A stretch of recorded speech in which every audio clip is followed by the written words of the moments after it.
On the morning of December 16, 1944, at 0530 hours exactly, Private First Class Sarah Hendricks pressed the receiver of her field telephone against her ear inside a frozen communications bunker 3 miles behind the Belgian-German border, listening to static punctuated by the rhythmic clicking of Morse code that had become as familiar as her own heartbeat over the past 6 weeks.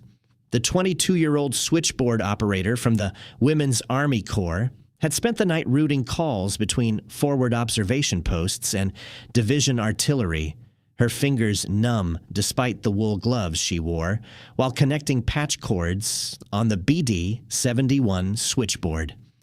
Outside, snow fell across the Ardennes forest in thick curtains that reduced visibility to less than 50 yards, while inside, the oil lamp illuminating her station cast shadows that danced across walls lined with maps showing American positions stretched thin across 85 miles of what everyone called the Ghost Front. 300 yards to her east, embedded in concrete pillboxes along the Siegfried Line, 16,000 German soldiers were preparing to launch the largest counteroffensive on the Western Front since D-Day, an assault involving 3 entire armies that would catch American forces completely by surprise and threaten to split the Allied advance in half. But at 0530 hours, as Hendricks logged another routine status report from the 99th Infantry Division's forward positions, none of the intelligence officers studying reconnaissance reports at 1st Army Headquarters suspected that anything unusual was about to happen. The Ardennes had been deliberately chosen as a rest sector, a quiet portion of the line where exhausted divisions could recover from months of continuous combat, while newly arrived units gained experience against an enemy who appeared incapable of significant offensive operations. General Omar Bradley himself had described the region as a calculated risk, accepting the thinly held positions as necessary to concentrate forces for the main effort further north and south. What happened in the next 14 minutes would prove that sometimes the difference between strategic surprise and tactical warning comes down to one woman's ability to recognize that a sound she'd heard 10,000 times suddenly lasted 14/100ths of a second, longer than it should, and her willingness to trust that observation even when every officer in the chain of command told her she was wrong. If you're enjoying this deep dive into the story, hit the subscribe button and let us know in the comments from where in the world you are watching from today. By December of 1944, the strategic situation on the Western Front appeared to favor the Allies in every measurable category except the one that mattered most: time. Since the breakout from Normandy in July, American and British forces had advanced nearly 400 miles, liberating Paris, crossing the Rhine at multiple points, and driving German armies back toward their homeland in a campaign that suggested the war might end before Christmas. General Dwight Eisenhower commanded over 3 million men organized into 85 divisions, with air superiority so complete that Luftwaffe fighters rarely appeared over the battlefield. Supply lines stretched from ports in Normandy and southern France, delivering 15,000 tons of ammunition, fuel, and equipment daily to forward depots that fed the massive logistical machine supporting Allied operations. But the autumn advance had exhausted American divisions to the point where combat effectiveness declined measurably with each passing week. The 28th Infantry Division, holding 12 miles of front in the Ardennes, had lost 7,500 men during the Hurtgen Forest fighting and received only partial replacements before being assigned to what division commanders called a rest sector. Similar situations existed across 1st Army's southern flank, where units that should have been withdrawn for reconstitution instead manned defensive positions because no reserves existed to replace them. German intelligence had observed this overextension for weeks, noting the thin density of American troops along the Ardennes front and the absence of significant reserves positioned to respond to breakthrough attempts. Oberkommando der Wehrmacht, the German High Command, had been planning Operation Wacht am Rhein since September, assembling forces for a counteroffensive that Adolf Hitler personally believed could reverse the strategic situation in the West. The plan called for 3 armies, 29 divisions, including 10 Panzer and Panzer Grenadier formations, to attack through the Ardennes toward Antwerp, splitting American and British forces, while capturing the vital port facilities that supplied Allied armies. Field Marshal Gerd von Rundstedt commanded the overall operation, though tactical control rested with Field Marshal Walter Model, who had earned his reputation stopping Soviet offensives on the Eastern Front through aggressive counterattacks and flexible defense. The assault would be spearheaded by 6th Panzer Army under SS General Josef Dietrich, attacking north of the Losheim Gap with 4 SS Panzer divisions and 5 infantry divisions. 5th Panzer Army under General Hasso von Manteuffel would strike in the center with 3 Panzer divisions and 4 infantry divisions, while the 7th Army provided flank protection with 4 infantry divisions that would block American reinforcements from the south. Total German strength assembled for the offensive exceeded 200,000 men, supported by over 1,000 tanks and assault guns, including the massive Tiger II heavy tanks mounting 88mm guns that could destroy American Shermans at ranges exceeding 2,000 yards. Artillery preparations involved gathering over 2,000 tubes of all calibers, from light 105mm howitzers to massive railroad guns that would pound American positions in the opening bombardment. The operational concept depended entirely on achieving complete surprise, allowing German spearheads to penetrate deep into American rear areas before reserves could be organized to contain the breakthrough.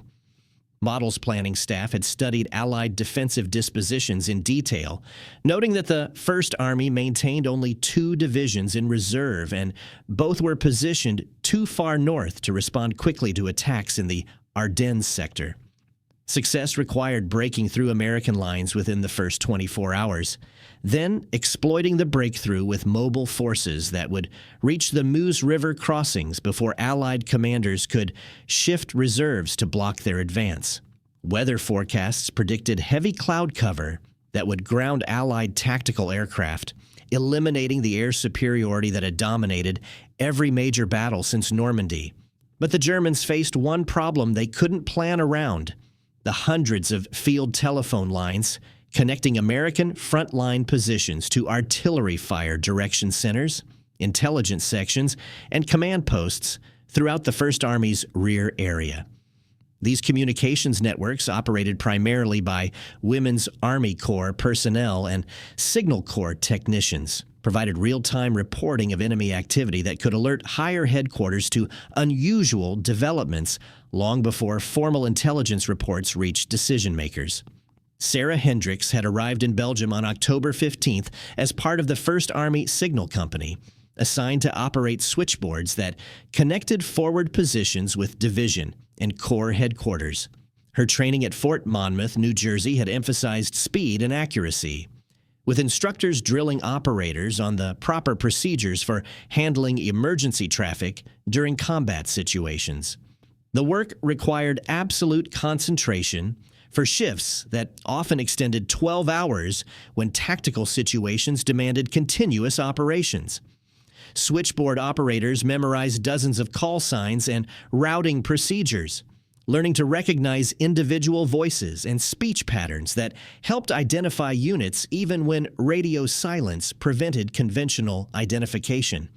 The best operators developed an intuitive sense for what constituted normal traffic patterns, recognizing immediately when call volumes or message types deviated from established norms.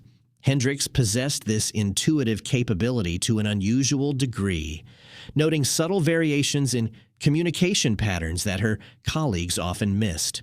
During training exercises at Fort Monmouth, she had correctly identified a simulated enemy penetration based solely on the timing of status reports from forward observation posts, earning commendation from instructors who used her performance as an example for subsequent classes. The Ardennes front in December 1944 generated minimal radio traffic compared to active combat zones further north, where 1st and 9th Armies were preparing renewed offensives toward the Roer dams.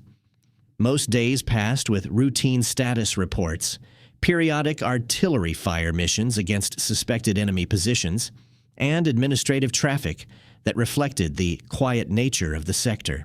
Forward observation posts reported at scheduled intervals, their calls coming through with the regularity that suggested an enemy who was either incapable of significant activity or deliberately maintaining defensive postures.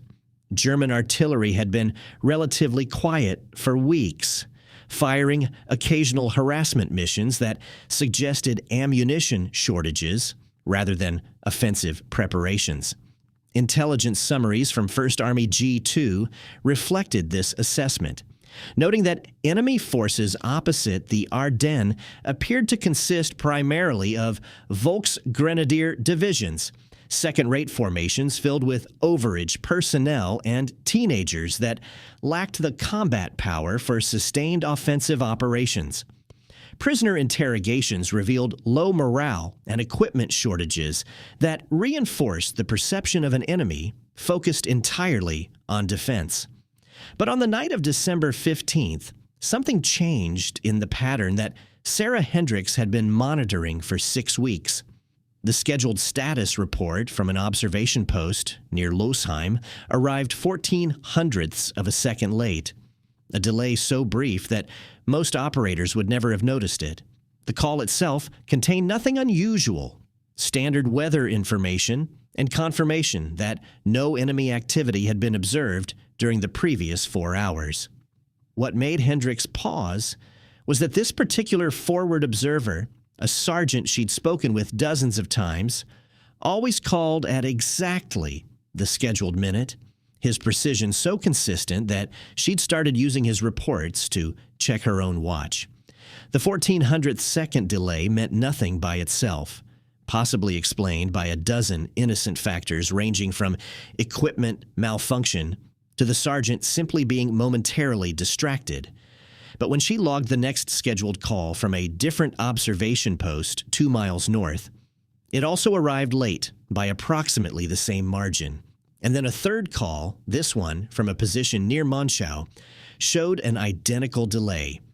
3 data points that individually meant nothing, but collectively suggested that something was interfering with the normal timing of forward observation reports. Hendricks pulled the communication log from the previous week, comparing call times across multiple observation posts and dates. The pattern was unmistakable. Every forward position had maintained precise timing for weeks. But on the morning of December 16th, every single status report showed delays ranging from 0.1 to 0.2 seconds. The statistical probability of this occurring by chance approached 0, suggesting that some external factor was affecting communications along the entire front simultaneously. At 05:44 hours, she reported the anomaly to her shift supervisor, Technical Sergeant James Morrison, who reviewed the logs and agreed that the pattern appeared unusual. Morrison called the 1st Army signal officer, who in turn contacted the intelligence section to report what might be enemy interference with American communications networks. The response from G2 was skeptical but not dismissive. Intelligence officers had been trained to evaluate all reports of unusual activity, even those that seemed statistically insignificant. A major was dispatched to interview Hendricks directly, arriving at her bunker at 06:15 hours to review the communication logs and hear her explanation of why 0.14 of a second mattered. Major Robert Sterling had served as an intelligence analyst since North Africa.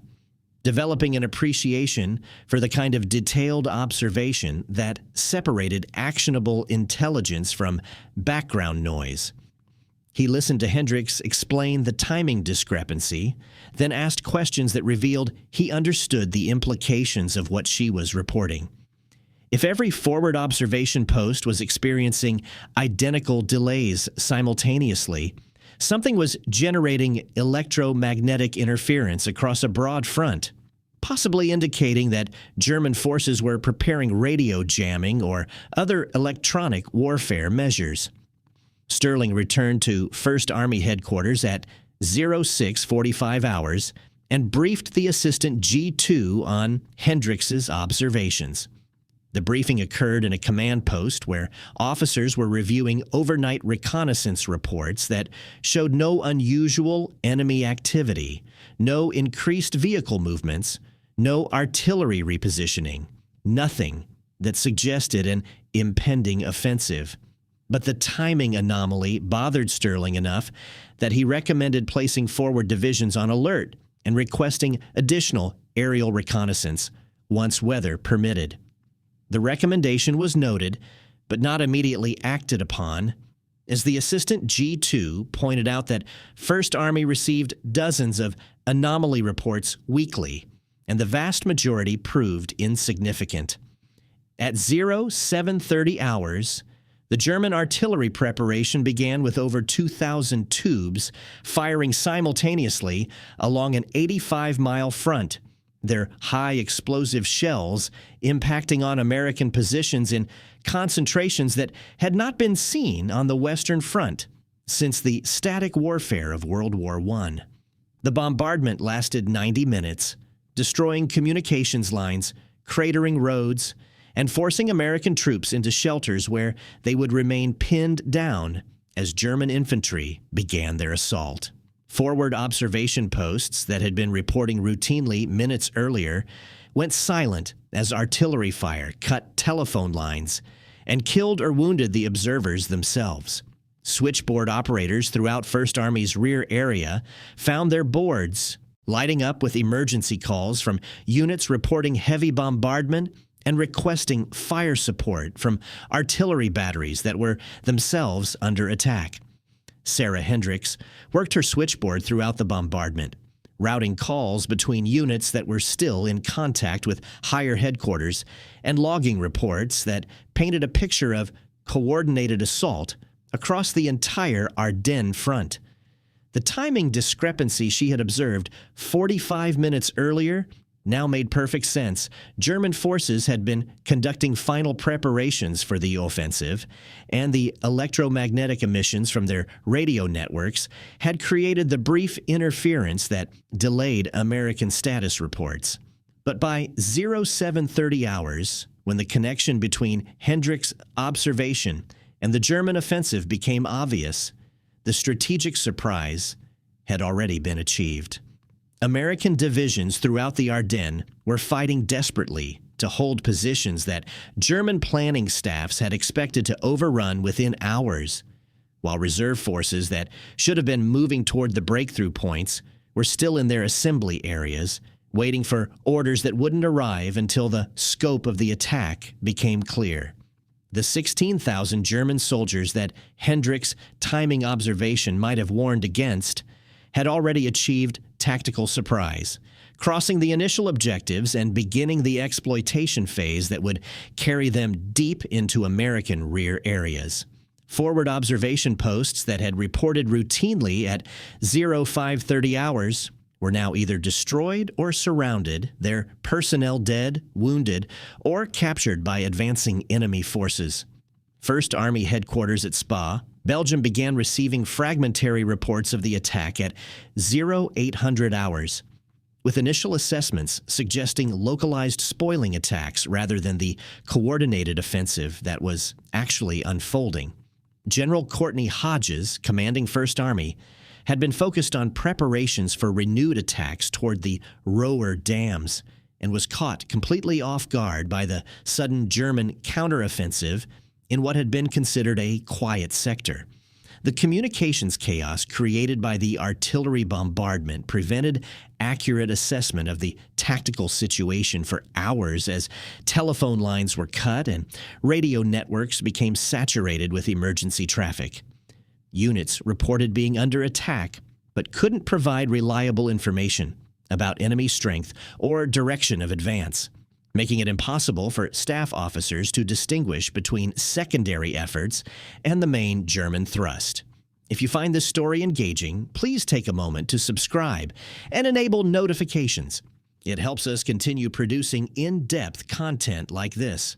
By 0900 hours, the initial German assault had achieved penetrations at multiple points along the American line, with Volksgrenadier divisions opening gaps that panzer formations would exploit during the afternoon.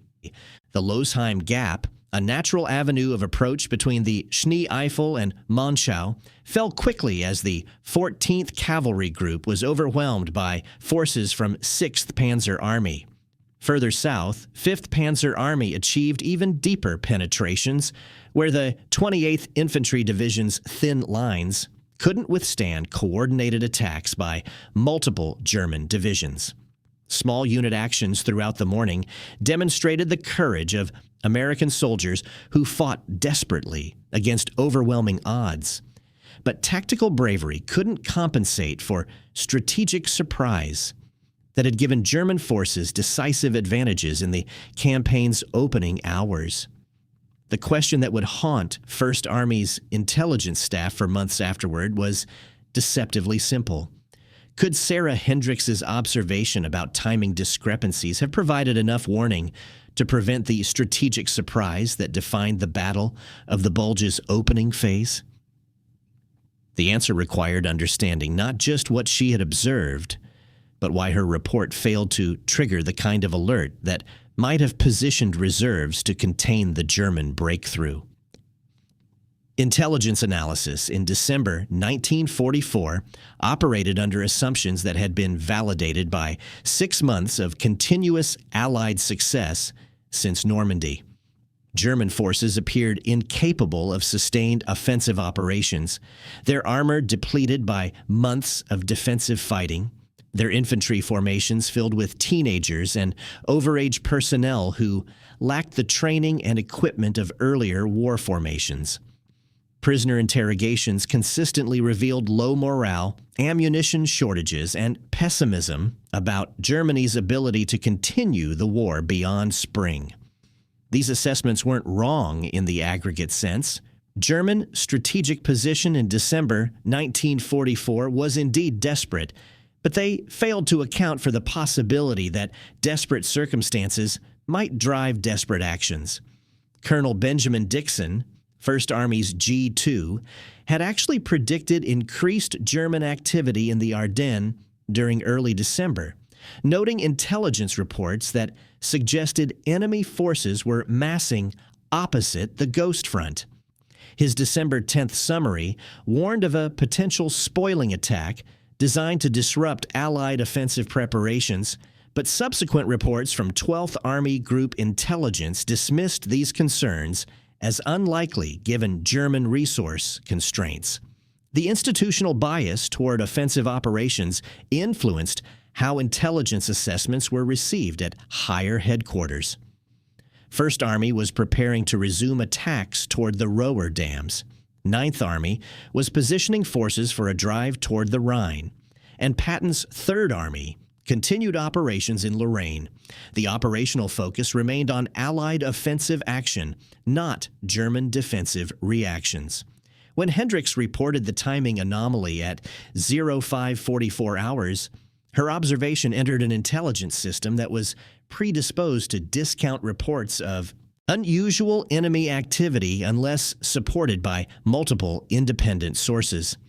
Major Sterling's recommendation for increased alert status represented sound analytical thinking, but it competed with dozens of other intelligence reports that morning, most suggesting routine enemy activity consistent with defensive operations. The electromagnetic interference that created the 0.14-Second delay in forward observation reports resulted from German radio networks conducting final coordination checks before the artillery preparation began.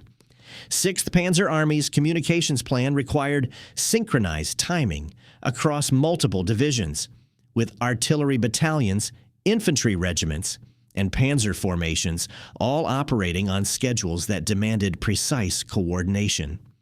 The radio traffic generated by these final checks created brief interference patterns across a broad spectrum, affecting American communications equipment in ways that trained operators like Hendricks could detect but couldn't immediately identify. The phenomenon had never been observed before because German forces had not conducted operations of this scale on the Western Front since the Allied breakout from Normandy. By 0830 hours, as German infantry began overrunning American forward positions, the strategic situation 1st Army faced bore no resemblance to the quiet sector that had existed 12 hours earlier. The 106th Infantry Division, newly arrived in theater and occupying positions on the Schnee Eifel, found itself surrounded by advancing German forces that had penetrated on both flanks. 2 entire regiments, over 9,000 men, would be forced to surrender within 3 days, representing the largest mass surrender of American forces in the European theater. The 14th Cavalry Group, responsible for screening the Losheim Gap, was pushed back by overwhelming German forces that included elements of the 1st SS Panzer Division. Lieutenant Colonel Mark Devine attempted to organize a fighting withdrawal, but his light armored vehicles and dismounted cavalry couldn't withstand assault by German armor supported by infantry that outnumbered his troopers 10-1. Further south, the 110th Infantry Regiment of the 28th Division held 12 miles of front with 3 battalions, each battalion responsible for 4 miles of terrain that military doctrine suggested should be defended by a full regiment.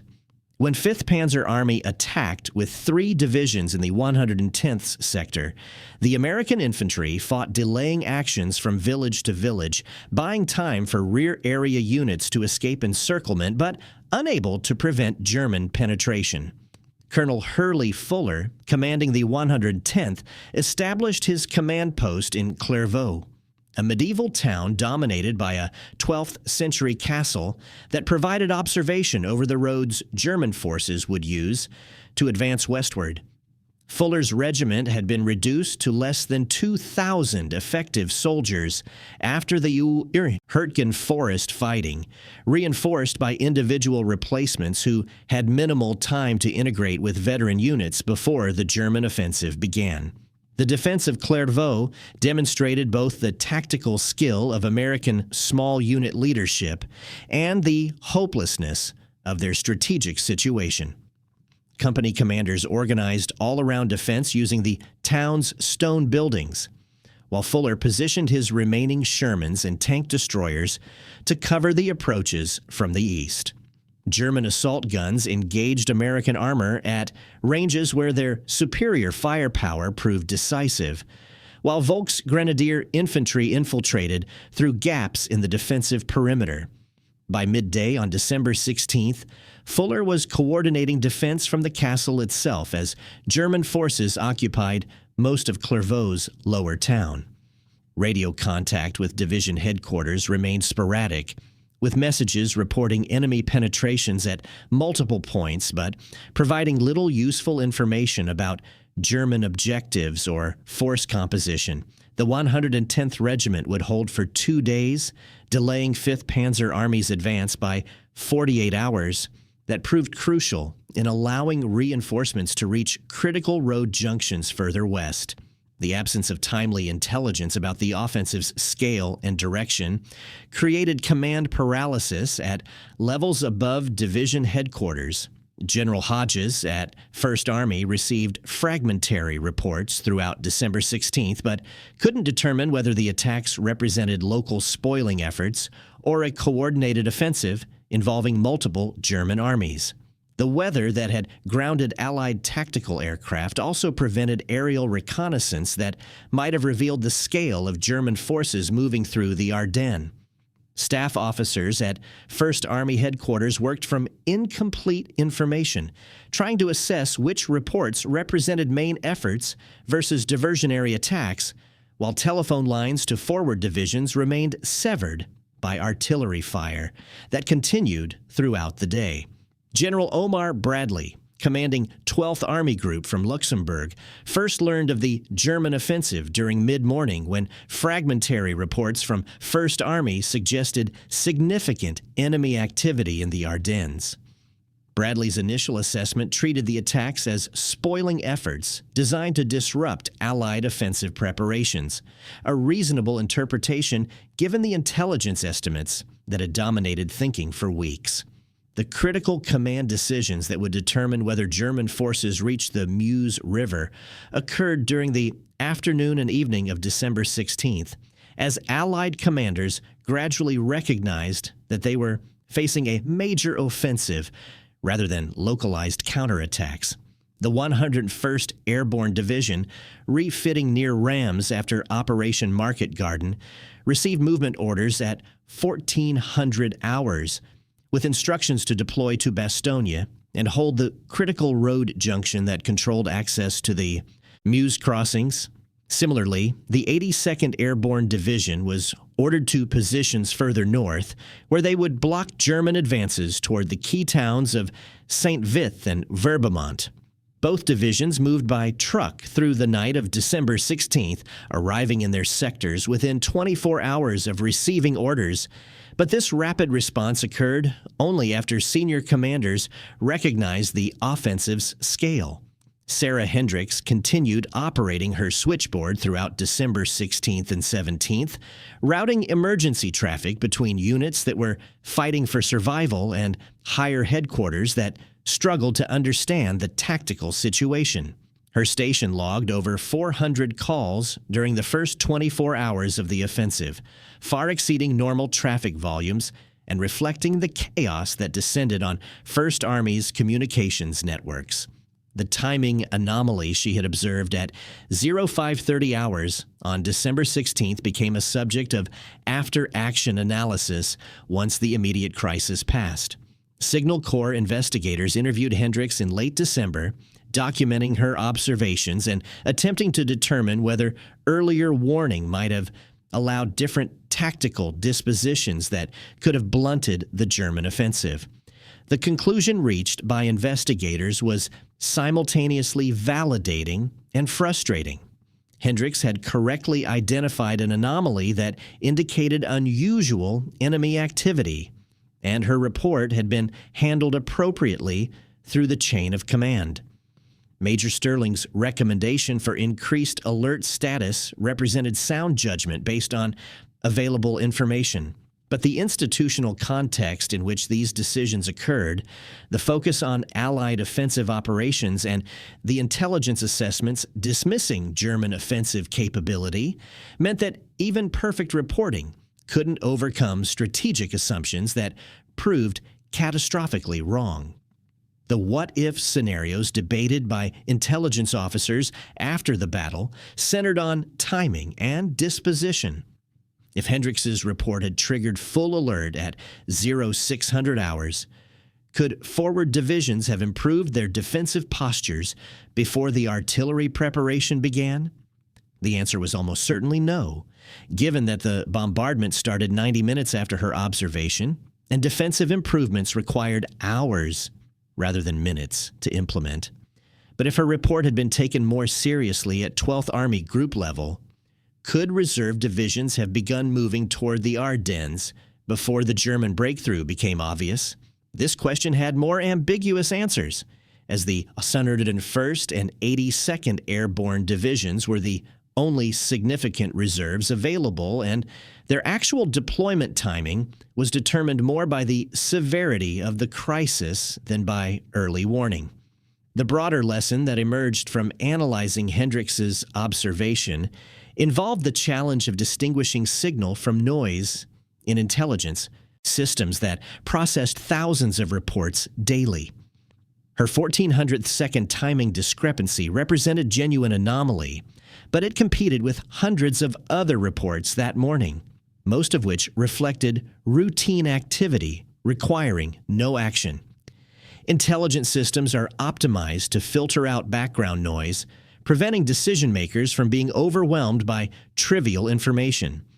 But this filtering process necessarily discards some genuine signals along with the noise. The statistical challenge was that timing anomalies occurred occasionally for innocent reasons: equipment malfunction, operator error, atmospheric conditions, and distinguishing meaningful anomalies from random variation required judgment that was inherently fallible. By December 20th, 4 days after the offensive began, the strategic situation had stabilized enough for Allied commanders to assess the campaign's trajectory. German spearheads had advanced up to 60 miles in some sectors, creating the bulge that gave the battle its name. But they had failed to capture key objectives that would have made the offensive strategically significant. Bastogne remained in American hands despite being surrounded, with the 101st Airborne Division and attached units holding the town against repeated German assaults.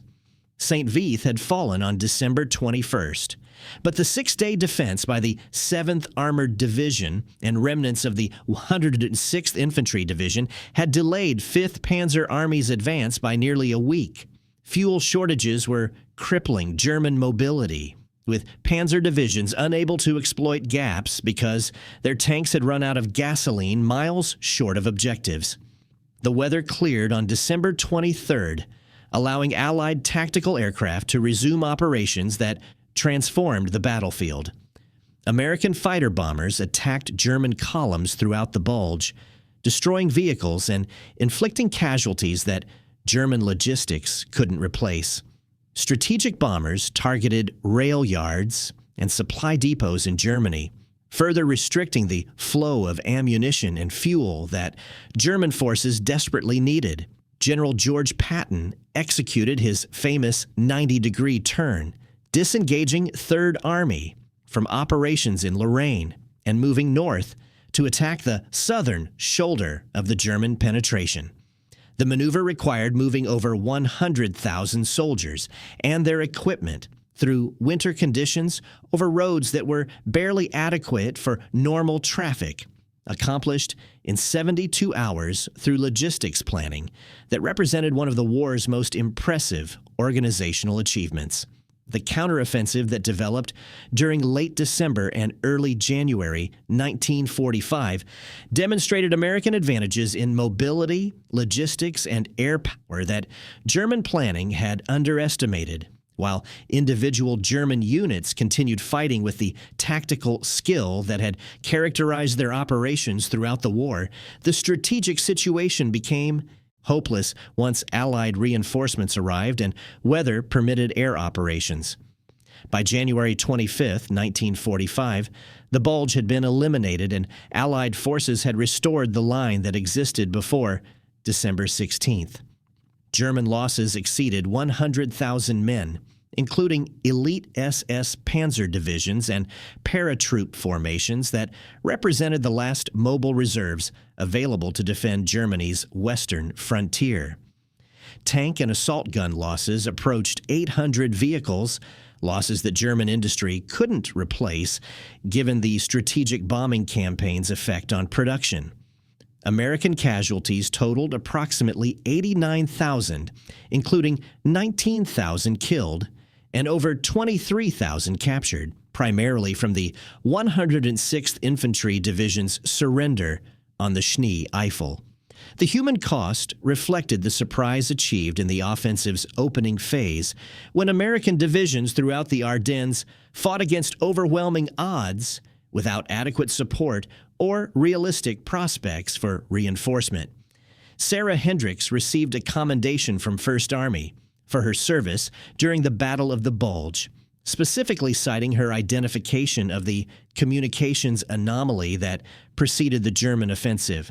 The commendation acknowledged that while her observation hadn't prevented strategic surprise, it represented exactly the kind of detailed reporting that intelligence systems depended upon to function effectively. She continued serving as a switchboard operator through the remainder of the campaign in Europe, participating in operations across Germany, and ending the war in Czechoslovakia, where the First Army linked up with Soviet forces in May 1945. Her post-war debriefings provided valuable information for Signal Corps analysts studying the relationship between communications intelligence and tactical warning. The electromagnetic interference phenomenon that created the timing discrepancy became a subject of technical investigation by Signal Corps engineers who sought to develop equipment that could automatically detect such anomalies. The research contributed to early warning systems developed during the Cold War, when detection of unusual communications patterns might provide the only warning of impending attack. The intelligence failure that allowed German forces to achieve strategic surprise despite multiple warning indicators became a case study taught at military schools for decades afterward. The Battle of the Bulge demonstrated that intelligence systems could fail not because information was unavailable, but because institutional assumptions prevented correct interpretation of available data. Colonel Dixon's accurate prediction of increased German activity had been dismissed at higher headquarters because it conflicted with assessments that emphasized German weakness rather than German intentions. Hendricks' timing observation had been noted but not acted upon because it represented a single data point that could be explained by innocent causes. Aerial reconnaissance had detected unusual traffic patterns in the days before the offensive, but photo interpreters attributed this to normal defensive repositioning rather than offensive preparations. Each individual piece of evidence was ambiguous enough that dismissing it represented reasonable judgment given prevailing assumptions about German capabilities. But collectively, these indicators painted a picture that should have triggered increased alert, demonstrating the challenge of intelligence analysis when multiple weak signals must be integrated to detect patterns that no single report reveals clearly. The operational consequences of the intelligence failure extended beyond the Battle of the Bulge itself to influence Allied strategy for the remainder of the war. The realization that German forces could still mount major offensives, even in desperate strategic circumstances, made commanders more cautious about accepting risk in pursuit of rapid advance. Plans for crossing the Rhine were modified to ensure adequate reserves existed to contain potential counterattacks, while intelligence sections received increased resources for monitoring enemy activities that might indicate offensive preparations. The assumption that a defeated enemy posed no threat had been proven catastrophically wrong, forcing a more realistic assessment of German capabilities that influenced operations through the final months of the European campaign. The technical lessons learned from analyzing the timing discrepancy that Hendricks observed contributed to development of signals intelligence capabilities that would prove crucial during the Cold War. The recognition that enemy communications patterns could reveal operational intentions even when message content remained encrypted drove investments in collection systems that monitored electromagnetic emissions across broad spectrums. Engineers developed automated systems that could detect anomalies in communications timing, signal strength, and frequency usage that might indicate preparations for attack. These systems evolved into the elaborate signals intelligence architecture that provided strategic warning throughout the Cold War, protecting against surprise attack through continuous monitoring of potential adversaries' communications networks. For Sarah Hendricks herself, the experience of recognizing an intelligence indicator that preceded one of the war's most significant battles remained a defining moment that shaped her post-war career. She joined the newly formed National Security Agency in 1952, working as a signals analyst during the Korean War, and later serving in technical positions that contributed to satellite communications development. Her expertise in recognizing subtle patterns in communications traffic made her valuable to organizations focused on early warning, where the ability to distinguish meaningful anomalies from random variation represented the difference between strategic warning and catastrophic surprise. She retired in 1976 after a career spanning 3 decades of signals intelligence work, much of it classified at levels that prevented public recognition of her contributions. The Battle of the Bulge's legacy extended far beyond the tactical and operational lessons learned from analyzing the campaign's individual engagements. The battle demonstrated that war's outcome wasn't predetermined by material advantages alone, that desperate enemies could still mount dangerous offensives that exploited operational and intelligence failures to achieve temporary success. The American soldiers who fought in the Ardennes during December 1944 and January 1945 faced conditions that tested the limits of human endurance, fighting in brutal winter weather against an enemy who retained tactical excellence despite strategic defeat. Their performance under these circumstances validated the training and leadership development that characterized American military expansion during World War II. The commanders who responded to the crisis, from battalion officers organizing local defenses to Eisenhower coordinating the strategic response, demonstrated flexibility and resilience that allowed Allied forces to absorb the German offensive's shock and mount effective counterattacks. Patton's rapid redeployment of Third Army, the airborne division's forced marches to reach critical positions, and the artillery concentrations that broke up German assaults all reflected organizational capabilities that German planning had failed to account for. But perhaps the most enduring lesson from the Battle of the Bulge involved the recognition that intelligence failures could occur even in organizations with access to vast information resources and sophisticated analysis capabilities. The challenge wasn't collecting data. Allied intelligence systems in December 1944 monitored German forces through multiple sources, including signals, intercepts, aerial reconnaissance, prisoner interrogations, and frontline observations.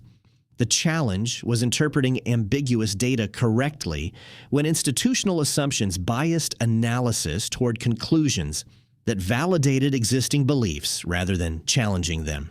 Hendrix's 0.14-Second timing discrepancy represented exactly the kind of weak signal that intelligence systems struggle to evaluate. Too small to justify major action by itself, but potentially significant when combined with other indicators. The question of whether earlier recognition of the German offensive's scale would have changed the battle's outcome remains subject to debate among military historians decades after the war ended. Some argued that German forces had achieved tactical surprise but lacked the resources to exploit it strategically, suggesting that even perfect intelligence couldn't have prevented Allied force fields, looking for contraband, checking for signs of coordination. His compound eyes swept the cell block with the intensity of someone who knew something was happening but couldn't identify what. He stopped at Cameron's cell. Cameron was sitting cross-legged on his sleeping platform, hands folded in his lap, the picture of innocent meditation. The small rocks in his environmental enrichment corner sat exactly where they always sat. Chernak stared at him for a long moment, then, without warning, ordered a cell search. 2 guards entered Cameron's cell, moving through it with methodical precision. They checked the sleeping platform, the sanitation unit, ran scanners over the walls for hidden technology. They picked up the decorative rocks, examined them, and finding nothing suspicious, put them back. Because they were just rocks. Completely harmless rocks. Chernak chittered something that translated roughly as, "I know you're planning something." Cameron looked up at him with his best confused expression and said, "Planning what? I'm sitting in a cell. That's literally all I can do." The warden's mandibles clicked in frustration. He couldn't prove anything. There were no communication devices, no contraband, no visible coordination between prisoners, just a vague sense that something was off. He left, but posted extra guards in the corridor, watching, waiting. Cameron waited exactly 30 minutes, letting the guards settle into their new posts and get bored. Then he started tapping again, but gentler this time, quieter, more careful. The network adapted. Everyone started using softer taps, spreading out their teaching sessions so patterns wouldn't be obvious to any single guard. They developed a warning system. 3 quick taps meant guards approaching. Everyone stop immediately. It was slower now, more cautious, but it continued spreading. By hour 20, they had roughly 130 prisoners networked. By hour 23, that number hit 180. The knowledge was spreading faster than Cameron had dared hope, each prisoner becoming a teacher, each cell becoming a node in an ever-expanding communication web. But here's where things got complicated. Because Dr. Amara, listening to the growing network of taps and vibrations through her cell walls, sent Cameron a message that made his stomach drop. She'd been doing calculations, working through the timeline in her head. The inspection was in 3 hours. The bioweapon attack was in 56 hours. Even if they successfully got their message to the inspectors, even if the inspectors believed them, even if the council acted immediately. The math was tight, dangerously tight. And there was another problem. She tapped out a name. Magistrate Solonik. Cameron had almost forgotten. The magistrate wasn't just involved in the bioweapon plot. According to Dinsel's information, Solonik was scheduled to be part of the inspection team. Let that sink in for a moment. Failure of her performance, but rather a reflection of the institutional challenges that all intelligence systems face when trying to distinguish meaningful patterns from the background noise of thousands of daily reports. The Battle of the Bulge demonstrated that sometimes even perfect intelligence collection couldn't prevent surprise when organizational assumptions prevented correct interpretation. And sometimes the difference between warning and catastrophe measured exactly 0.14 of a second. The time it took for one woman to recognize that a sound she'd heard 10,000 times had changed in ways that everyone else dismissed, until 16,000 German soldiers proved that the Ghost Front was about to become the deadliest battlefield American forces would face in the entire European theater. Thank you for watching. For more detailed historical breakdowns, check out the other videos on your screen now, and don't forget to subscribe.